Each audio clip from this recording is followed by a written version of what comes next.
What is going on, everybody? Casually Crypto here with another Casually Crypto report. Today is October 8th, 2020, and I hope you are doing well wherever you are. Today is a big day because we just saw this big, massive news report on how Square just bought a lot of Bitcoin. They put 1% of the whole company, of the whole total assets, into Bitcoin. And this consists of about a $50 million investment. If you're not familiar with Square, Square is a credit card payment system. You may have seen these at craft fair, like flea markets, right? People, you have these small shop owners. They have like a small cube they stick under the phone, and it allows them to collect payments from the credit card. And now they are making a move towards Bitcoin. It's clear that they're eyeing crypto. They're eyeing to go bigger into crypto by taking up a lot of crypto. Whether they're looking at accepting crypto in the future or not, we will see later on. I know that they do accept crypto to a smaller extent, but this is a massive step towards mass adoption, because if you are familiar, Square is widely used by a lot of small businesses, and what better way to get people exposed to crypto than with people who, with like people that with small business owner, which most of us interact with on a regular basis. And whether you're going to you get your coffee from a local not Starbucks, but from a local coffee shop, right? From like a homebrew coffee, right, or local brew coffee, like you will be encountering like small business owners. And I think this is another way to like reach out, because I know that there are some companies that are reaching out to the big companies, like big brands and stuff, but you also have to reach out to the smaller guys. And I think this is great on Square for doing that, and great on Jack Dorsey, who chairs Square, and also happens to be the CEO of Twitter. So it's great to see a lot of these big name advocates who are promoting crypto, who are getting crypto into everyday users' hands. In terms of price for Bitcoin, the announcement of today's purchase from Square has brought about this green candle right here. We were trailing at about like 10,500. Now we're at about like 10,000, almost 900 right here from this pump. This is great news. Though is not really enough for it to break above the 11,000 ceiling, but every bit counts.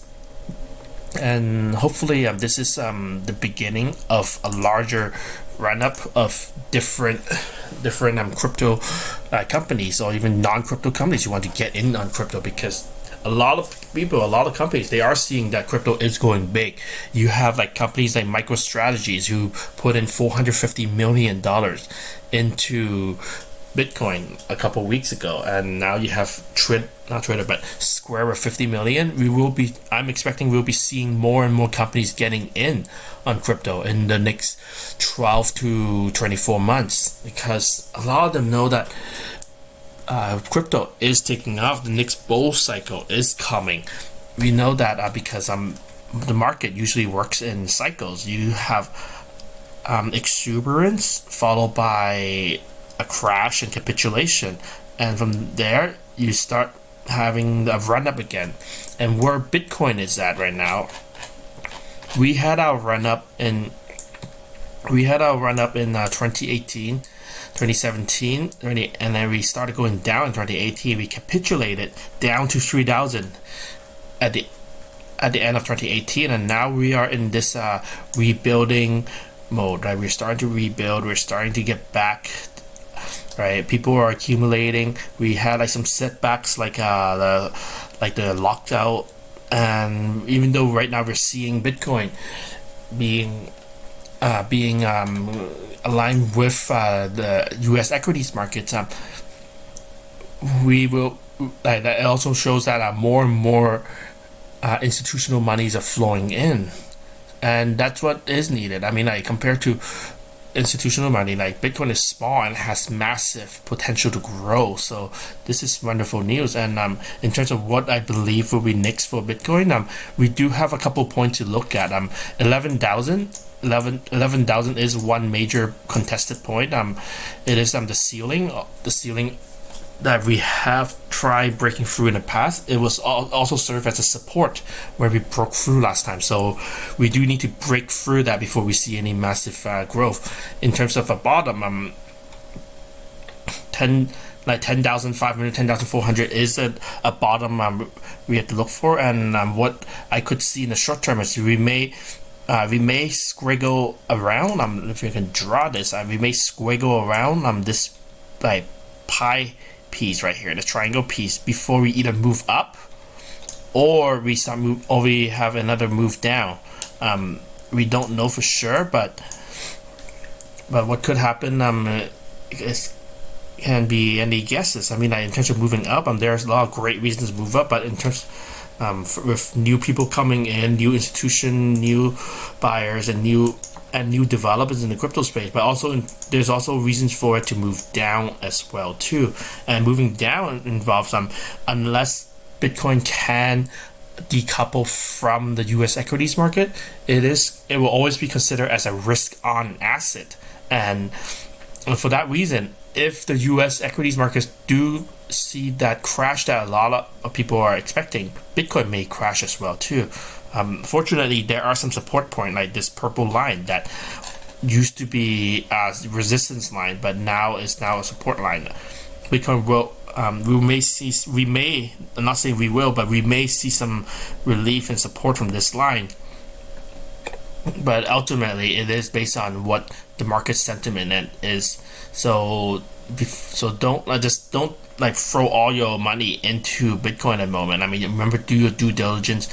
Know what is your risk tolerance level and invest accordingly. But from where I'm standing, I am looking at taking up more positions. Like if Bitcoin does drop, like if it drops right to this line, I'm going to be loading up. More and more. And if we do rise, we do break above this, I'm also loading up more too.